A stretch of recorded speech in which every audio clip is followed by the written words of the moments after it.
Ragini office के कामों में बिजी थी। तभी मन ही मन सोचने लगी कि इस महीने मैंने काफ़ी छुट्टियां ले ली हैं। अगर ऐसे ही चलता रहा तो वो दिन दूर नहीं जब उसके पास कोई नौकरी ही नहीं बचेगी। अब काम तो करना ही है। ऊपर से अगला महीना मार्च का था। वर्कलोड बहुत ज़्यादा था, सो रागिनी बड़ी शिद्दत से काम में जुट गई। लंच ब्रेक तक उसे आधे से ज़्यादा काम पूरे करने थे। काम करते करते अभी उसे एक आध घंटा ही हुआ था कि उसका फ़ोन अचानक बज उठा। बड़े बेमन से उसने फ़ोन उठाया, लेकिन नंबर देखकर उसे टेंशन होने लगी, क्योंकि फ़ोन पवन यानी उसके मंगेतर का था, जो किसी न किसी कारण से उसे फ़ोन करके घर बुलाता था। कभी उसके मामा जी मिलना चाहते हैं, तो कभी काका, तो कभी बुआ जी। इस तरह के बहाने बनाकर वह उसे घर आने के लिए मजबूर करता था। नई नई शादी तय हुई थी, इस कारण रागिनी के घर वाले मना नहीं कर पाते थे। रागिनी को इच्छा न होते हुए भी वह जाना पड़ता। इसी कारण जब उसने फ़ोन पर पवन का नाम दिखा तो वह मायूस हो गई। हेलो, उसने फ़ोन उठाते हुए बेमन से कहा। हेलो रागिनी, मैं बोल रहा हूँ। आज मेरी मौसी आई है लखनऊ से और वे तुमसे मिलना चाहती हैं। आज तुम एक काम करो, हाफ डे ले लो। मैं तुम्हें 2 बजे तक लेने आ जाऊँगा। और हाँ, घर चलकर तुम्हें साड़ी भी पहननी है, क्योंकि आज तुम पहली बार मेरी मौसी से मिल रही हूँ। ठीक से तैयार होकर चलना।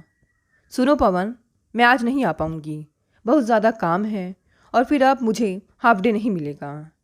रागिनी, मैं तुम्हें यह बता रहा हूँ कि तुम्हें मेरे साथ घर चलना है, ना कि तुमसे पूछ रहा हूँ। तुम्हें चलना ही पड़ेगा। अपनी छुट्टी कैसे मैनेज करनी है यह तुम जानो, और हाँ, तुम्हें घर आकर माँ का हाथ भी बटाना है। मैं तुम्हें लेकर पहुँच जाऊँगा, यह मैं उनसे कह कर आया हूँ। पवन, मुझसे पूछे बगैर तुमने यह सब कैसे तय कर लिया? तुमसे क्या पूछना, मुझे तुमसे पूछकर हर काम करना पड़ेगा। हाँ पवन, जो मुझसे संबंधित हो उस बारे में तुम्हें मुझसे पूछना चाहिए। एक तो हर दूसरे दिन मुझे किसी न किसी से मिलवाने अपने घर ले जाते हो और खुद गायब हो जाते हो। यह ठीक है कि तुम्हारे रिश्तेदार मुझसे मिलना चाहते हैं, लेकिन पवन, मेरा ऐसे बार बार तुम्हारे घर आना अच्छा लगता है क्या? और और क्या, अब क्या शादी से पहले ही मेरे घर वालों से कतराना चाहती हो या उनसे ऊब गई हो? नहीं पवन, मेरा यह मतलब नहीं है। प्लीज़ गलतफहमी मत रखना। न मैं उनसे उतरना चाहती हूँ और ना ही उब चुकी हूँ। सच तो यह है कि मैं तुम्हारे साथ ज़्यादा वक्त बिताना चाहती हूँ, तुम्हें जानना चाहती हूँ, कि ताकि एक दूसरे को ज़्यादा से ज़्यादा समझ सके, एक दूसरे की पसंद नापसंद जान सके। नहीं, उसकी कोई ज़रूरत नहीं। जो कुछ जानना समझना है उसके लिए उम्र पड़ी है। अगर मेरे घर वाले तुम्हारे साथ वक्त बिताना चाहते हैं तो तुम्हें उनकी बात माननी पड़ेगी। मैं तुम्हें लेने आ जाऊंगा, गेट पर मिलना। और पवन ने फ़ोन काट दिया। रागिनी और पवन की शादी 1.5 महीना पहले ही तय हुई थी। पवन रागिनी की ही कंपनी की बाजू वाली कंपनी में काम करता था। आते जाते दोनों एक दूसरे के आमने सामने हो जाते थे। पहले मुलाकात हुई, फिर दोस्ती। पवन की तरफ से रिश्ता आया था। दोनों एक दूसरे से परिचित थे, तो दोनों के घर वालों ने रिश्ते के लिए हाँ कर दी और फिर सगाई हो गई। उसके बाद हर दूसरे तीसरे दिन पवन रागिनी को फ़ोन करके घर आने के लिए मजबूर करता। शुरू शुरू में तो उसे अच्छा लगता कि उसके जाने के बाद उसके ससुराल वाले उसके आसपास मंडराते थे, लेकिन बाद में उसे ऊब होने लगी। वह पवन के साथ समय बिताना चाहती थी, जो ज़रूरी था। वह हर बात को लेकर ज़बरदस्ती करता, जैसे रागिनी क्या पहनेगी या आज कहाँ जाना है। वह कभी उसके घर आएगा तो नाश्ता भी उसकी पसंद का बनेगा, यहाँ तक कि टीवी का चैनल भी उसकी पसंद का लगाया जाएगा। एक दिन जब पवन घर आया तो रागिनी के घर वाले खाना खा रहे थे। आते ही उसने हमेशा की तरह जल्दी मचानी शुरू कर दी। आओ बेटा, खाना खाओ, माँ ने कहा। नहीं माँ जी, आज नहीं, और वैसे भी मुझे यह भिंडी की सब्जी पसंद नहीं, पवन मुंह बनाते हुए बोला। अरे, यह तो हमारी बेटी की पसंदीदा सब्जी है, पापा ने हंसकर कहा। तो क्या हुआ, आज अगर पसंदीदा है तो खाए, बाद में तो उसे मेरे अनुसार ही खुद को ढालना पड़ेगा। क्या मतलब, पापा ने चौंक कर पूछा। पापा, मेरी बीवी मेरे अनुसार ही तो अपनी पसंद नापसंद तय करेगी ना, आखिर पति हूँ मैं उसका। उसे मेरा कहना मानना ही पड़ेगा, पवन रौब से बोला। नहीं पवन, मैं क्यों हर बात तुम्हारी मर्जी से करूँगी? रागिनी ने बात को हंसी में लेते हुए कहा। आखिर मेरी ज़िंदगी मेरी मर्जी से चलेगी ना, कि तुम्हारी मर्जी से? रागिनी, एक बात पल्ले बांध लो, हमारी समाज ने मर्दों को सारे अधिकार दे रखे हैं, ना कि औरतों को। अतः घर में पति की ही चलेगी, ना कि पत्नी की। और मैं तो... अरे अरे रुको बेटा, गुस्सा मत हो। माँ बीच में बोल पड़ी। तुम बाहर बैठो, मैं उसे तैयार करके भेजती हूँ, कह माँ रागिनी को अंदर ले गई। बोली, देखो बेटा, पवन थोड़ा हठी स्वभाव का लगता है। नई नई शादी तय हुई है, इस कारण हम पर, खासकर तुम पर रौब झाड़ रहा है। बाद में सब ठीक हो जाएगा। और फिर शादी नाम ही उस रिश्ते का है जिसमें समझौते से ही रिश्ते पनपते हैं। तुम चिंता मत करो, सब ठीक हो जाएगा। अब जाओ, खुशी खुशी घूम आओ। माँ ने उसे समझाकर तैयार होने भेज दिया। माँ ने रागिनी को तो समझा दिया, किंतु खुद उनकी आंखों में फिक्र के साए उमड़ पड़े। दिन बीतते गए। शादी की तारीख दिवाली के बाद की निकली थी। इसी बीच दोनों मिलते रहे। उन मुलाकातों में बातें कम और पवन की सूचनाएं अधिक होती थी। रागिनी एक पोस्ट ग्रेजुएट लड़की थी। जिंदगी के प्रति उसकी अपनी कुछ सोच थी, कुछ सपने थे, लेकिन उसका पार्टनर तो कुछ समझने को तैयार ही नहीं था। उसकी सोच बड़ी दकियानूसी थी। उस दिन पवन ने उसे दोस्ती से मिलने बुलाया था, लेकिन उस रोज़ कंपनी के मैनेजिंग डायरेक्टर के साथ उसकी मीटिंग थी और हमेशा की तरह पवन उसे आने के लिए मजबूर करने लगा, जो रागिनी के लिए नामुमकिन था। वह मीटिंग में उलझी रही, जिस कारण उसका फ़ोन साइलेंट मोड पर था। पवन अपने दोस्तों के साथ उसका इंतज़ार करता रहा। वह बार बार रागिनी को फ़ोन करता रहा, लेकिन रागिनी फ़ोन नहीं उठा सकी। बस फिर क्या था, पवन का दिमाग घूम गया। वह गुस्से से भरा बार बार फ़ोन का नंबर लगाता रहा। रागिनी जब अपने काम से फ्री हुई तो उसने यूं ही फ़ोन दिखा। पवन की 20 मिस्ड कॉल देखकर वह घबरा उठी। उसने तुरंत पवन को फ़ोन किया। पवन ने जैसे ही उसका नंबर देखा, गुस्से से आंख बबूला होकर फ़ोन पर बिफर पड़ा। रागिनी, क्या समझती हो तुम खुद को? मैंने तुम्हें अपने दोस्तों से मिलने बुलाया था ना? फिर तुम क्यों नहीं आई? मेरे ही दोस्तों के सामने मेरा अपमान करना चाहती हो तुम? ऊपर से इतनी बार फ़ोन मिलाया, क्या उठा नहीं सकती थी? जवाब दो मुझे। अरे यह क्या पवन, मैंने तुम्हें सुबह ही तो बताया था ना कि आज मुझे बिल्कुल भी फुर्सत नहीं है। आज मेरी सर के साथ मीटिंग थी। तुम्हें तो पता है ना कि मीटिंग के वक्त फ़ोन साइलेंट रखा होता है। हाँ हाँ, सब पता है मुझे। तुम ज़्यादा मत सिखाओ मुझे। और सुनो, यह काम का बहाना मत बनाया करो। अगर मैंने तुम्हें बुलाया है तो तुम्हें आना ही होगा। तुम्हारे काम गए भाड़ में। गुस्से से पवन और भी ज़्यादा कुछ भूल गया।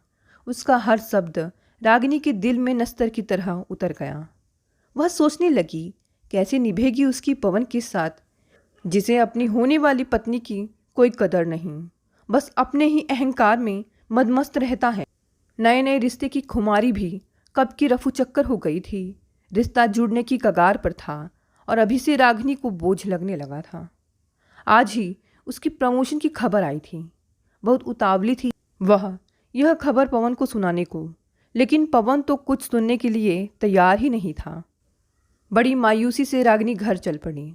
घर पहुंची तो माँ कहीं बाहर गई थी। पापा अकेले थे।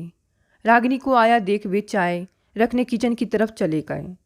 रागिनी जब फ्रेश होकर आई तब तक पापा चाय टेबल पर रख चुके थे। अरे पापा, चाय आपने क्यों बनाई? मैं बनाने आने वाली ही थी, उसने पापा से कहा। कोई बात नहीं बेटा, तुम भी तो थक कर आई हो। और यह क्या, चेहरा इतना उतरा क्यों है? तबीयत ठीक है ना? या फिर पवन से लड़ कर आई हो? पापा ने सहज भाव से पूछा। पापा, क्या आपको लगता है मैं ही लड़ती रहती हूँ? आज तो उसने हद ही कर दी। आज मेरी सर के साथ मीटिंग थी, सो मैंने उसे उसके दोस्तों से मिलने से मना कर दिया। फिर भी पापा वह फ़ोन करता रहा। बाद में जब मैंने उसे फ़ोन किया तब ठीक से बात करना तो दूर, वह पूरी बातों में चीखता चिल्लाता रहा। मेरी एक नहीं सुनी। पापा, वह भी तो एक कामकाजी है, फिर उसे ये बात समझ में क्यों नहीं आती? वह अभी मेरा कायदे से पति बना तो नहीं है, फिर किस हक से मुझ पर हुक्म चलाता रहता है? पति है इसलिए दादागिरी करता रहे और मैं अपनी गलती ना होने पर भी उसकी सुनती रहूं। उसकी भावनाएं जैसे फूट पड़ी। पापा उसकी हालत देखकर सोच में पड़ गए। वैसे उन्हें भी पवन का यह बर्ताव नागवार गुजरा था। उनकी फूल सी बेटी जिसका उन्होंने इतना ख्याल रखा, जिसकी आंखों से उन्होंने एक शबनम तक नहीं गिरने दी, आज वह इस तरह बेबस होकर बातें कर रही हैं। वे दोनों खामोश बैठे थे कि तभी रागिनी की माँ आ गई। उन दोनों को साथ बैठे देख वे भी उनके साथ बैठ गई। चाय का एक दौर और गुजरा। इतने में माँ को याद आया कि आज सुबह रागिनी प्रमोशन के बारे में कुछ बता रही थी। अतः बोली, रागिनी, सुबह तुम कुछ बता रही थी ना प्रमोशन के बारे में? क्या हुआ, कुछ पता चल गया क्या? हाँ माँ, मेरा प्रमोशन हुआ है। आज ही सर ने बताया। ऑर्डर 2 दिन में आ जाएगा। रागिनी ने दोनों को बताया। अरे, यह तो बड़ी अच्छी खबर है, पर तू इतनी मायूस क्यों है? चलो आज हम जश्न मनाते हैं, तेरी पसंद का खाना बनाते हैं। और हाँ, पवन को भी फ़ोन कर देना। भाई, वह इस घर का दामाद है। अब वह भी हमारी खुशी में शामिल हो तो खुशी और भी बढ़ जाएगी, माँ ने उठते हुए कहा। रागिनी ने इनकार किया, लेकिन माँ ने उसकी बात को कोई तवज्जो नहीं दी। रागिनी ने पापा को ही पवन को फ़ोन करने को कहा और खुद माँ का हाथ बटाने किचन में पहुँच गई। करीब 1 घंटे के बाद पवन घर पहुँचा। वहाँ पहुँचकर उसे दावत की वजह पता चली। रागिनी की प्रमोशन की खबर सुनकर वह प्रसन्न नहीं हुआ। उसके चेहरे के हाव भाव ही बदल गए। बड़ा रंज था उसके चेहरे पर। क्या बात है दामाद जी, आप खुश नहीं हुए क्या? माँ ने पूछा। अगर उसे प्रमोट किया गया है तो इसमें इतनी खुशी की क्या बात है? इसे काम ही क्या है घर में, सारा काम तो आप ही करती रहती हैं। इसलिए यह कंपनी के काम में पूरा ध्यान लगा सकती है। अगर वह पूरा ध्यान नहीं भी लगाएगी तो भी उसे सफलता तो मिलनी ही है। सुनो रागिनी, यह सब मेरे घर में नहीं चलेगा। तुम्हें वहाँ घर का सारा काम करना पड़ेगा। बहू आने के बाद मेरी माँ काम वाम नहीं करेगी। वहाँ तुम्हारी मर्जी बिल्कुल नहीं चलेगी। बहू हो तो बहू ही बनकर रहना, बेटी बनने की कोशिश ना करना। पवन बड़बड़ाए जा रहा था। तीनों अवाक उसे घूरते जा रहे थे। तभी पापा बोल उठे, पवन, ये क्या कह रहे हो? आजकल के लड़के होकर इतनी दकियानूसी सोच है तुम्हारी। हैरानी हो रही है मुझे। तुम्हारी पत्नी बनने जा रही है यहाँ, इसका अपमान मत करो। पापा, आप हम दोनों के बीच में ना पड़े तो अच्छा है। मैं रागिनी को पहले ही सब बता दूँ, बाद में उसे कोई शिकायत ना हो। बातों का रुख कहाँ से कहाँ पहुँच गया था। अब जश्न का वह मजा नहीं रहा। बेमन से सबने खाना खाया। खाना खाने के बाद तुरंत पवन वहाँ से चला गया, लेकिन अपने पीछे बहुत से सवाल छोड़ गया। रागिनी खामोश हो गई थी। माँ पापा दोनों को समझ नहीं आ रहा था कि बात को कैसे संभालें। जैसे जैसे दिन गुजरते जा रहे थे, पवन का स्वभाव उनके सामने खुलता जा रहा था। बड़ा ही सनकी और अजीब हठी था वह। किसी की एक नहीं सुनता, हर कोई उसकी ही सुने, उसकी यही मनसा थी। रागिनी ने पवन की माँ से बात की तो उनका भी यही मानना था कि पवन का कोई इलाज नहीं, बस यही कर सकते हैं कि वह जैसा बर्ताव करे हम उसके साथ वैसा ही करें, ताकि उसे उसकी गलती का एहसास हो। लेकिन रागिनी को लगता कि यह स्थायी समाधान नहीं है। उसके जैसा बर्ताव करके कब तक वह जिंदगी के सवालों को सुलझा सकती है? रागिनी जैसे उलझन में फंस गई थी। आते आते शादी अगले महीने तक आ गई। गुजरता वक्त उसे बेचैन कर रहा था। उसकी तड़प बढ़ रही थी। तभी फ़ोन बज उठा। रागिनी ने देखा तो उसे पवन का नंबर नज़र आया। बेल बजती रही, लेकिन उसे बात करने की इच्छा नहीं थी। फ़ोन बजता रहा और फिर कट गया। वह ऑफिस के लिए तैयार हो रही थी कि मोबाइल की फिर से बेल बजी। इस बार माँ ने फ़ोन उठाया और रागिनी को देने आ गई। इस बार रागिनी को बात करनी ही पड़ी। हेलो रागिनी, क्या कर रही हो? क्या इतनी बिजी हो कि मेरा फ़ोन भी नहीं उठा सकती? खैर सुनो, आज तुमसे मिलना है, कुछ ज़रूरी काम है। या तो पूरे दिन की छुट्टी ले लो या फिर हाफ डे कर लो। अब तुम ही तय कर मुझे फ़ोन कर देना। और हाँ, टालना मत, वरना मुझे वहाँ आना पड़ेगा। उसका धमकी भरा स्वर सुनकर रागिनी सख्ती में आ गई। बेमन से वह ऑफिस के लिए निकली। ऑफिस पहुंचकर उसने हाफ डे के लिए अर्जी दी और पवन को फ़ोन कर दिया। पवन को ऐसा क्या ज़रूरी काम आन पड़ा होगा, सोचते हुए वह फटाफट काम निपटाने लगी ताकि वक्त से पहले काम निपटा सके। आखिर 1:30 बजे तक उसने काम समाप्त कर दिया और पवन का इंतज़ार करने लगी। ठीक 2 बजे पवन उसे लेने आ गया। फिर दोनों उसकी बाइक से एक रेस्टोरेंट में आ गए। बैठो रागिनी, मुझे तुमसे कुछ ज़रूरी बातें करनी हैं, पवन बैठते हुए बोला। रागिनी, अब हमारी शादी के दिन पास आ रहे हैं। शादी के बाद तुम हमारे घर आओगी। वैसे तो तुम वहाँ पहले से आ जा रही हो, पर फिर भी मैं कुछ बातें समझा देना चाहता हूँ।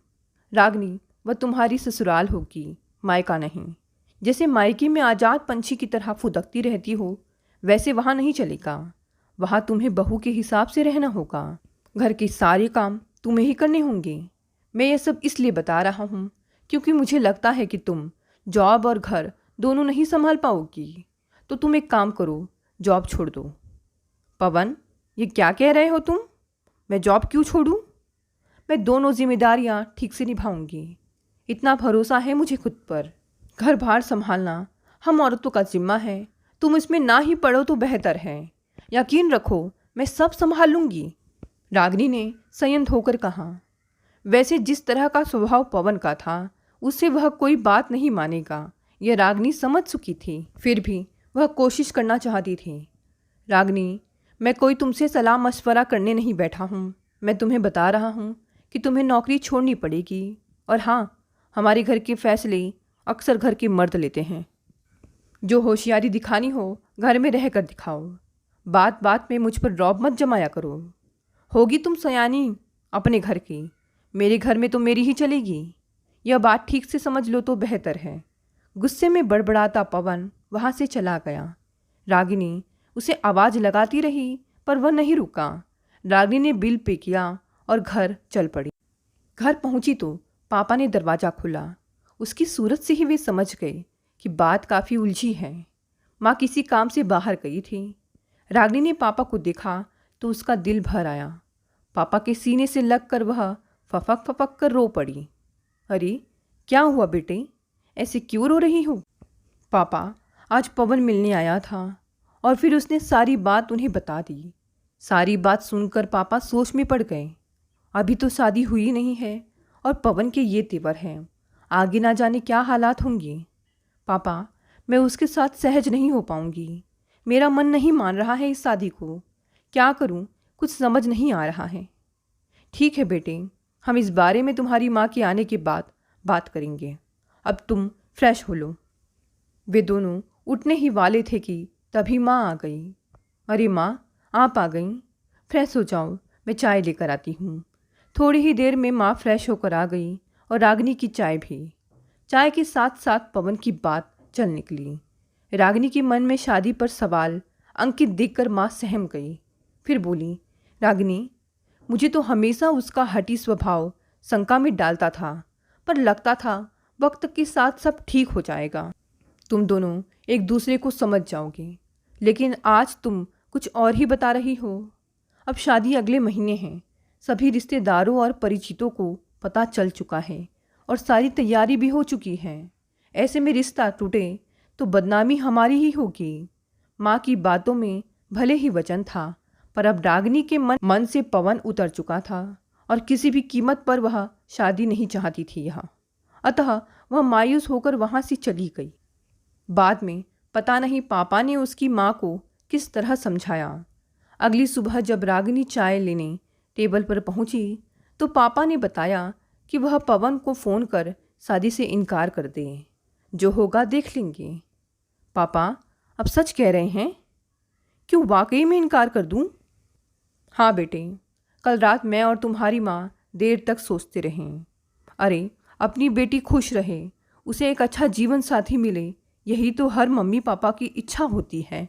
अब सब कुछ जानकर क्यों हम तुम्हें दलदल में डालें, जब हमें पता ही है कि यह रिश्ता नहीं टिकने वाला। जो रिश्ता शुरू से होने से पहले ही बोझ लगने लगा है, तो उसे उम्र भर किस तरह निभाओगी तुम? इससे बेहतर है कि हम रिश्ता ही तोड़ दें। अब जाओ, उसे फ़ोन करो। यह सब सुनकर रागिनी को लगा जैसे दिल से भारी बोझ उतर गया हो। मम्मी पापा का हाथ उसके सिर पर है, यह जानकर उसे तसल्ली मिली। वह फ़ोन पर पवन का फ़ोन मिलाने ही वाली थी कि पवन का ही फ़ोन आ गया। बोला, हेलो रागिनी, फिर क्या तय किया है तुमने? आज इस्तीफ़ा भेज रही हो या नहीं? इस्तीफ़ा नहीं पवन, मैंने तुमसे सगाई तोड़ने का फ़ैसला किया है। पवन हेलो हेलो ही करता रहा, लेकिन कुछ न कहा। रागिनी ने फ़ोन काट दिया। एक नया रिश्ता ख़त्म हो गया था, लेकिन किसी को भी खेद नहीं था रागिनी के इस फैसले पर। दोस्तों, ये कहानी यहीं समाप्त हो गई। कहानी पसंद आई तो इसे लाइक, शेयर और कमेंट करें। साथ ही साथ नए हैं तो इस चैनल को भी सब्सक्राइब कर लें। धन्यवाद दोस्तों, मिलते हैं अगली नई कहानी से।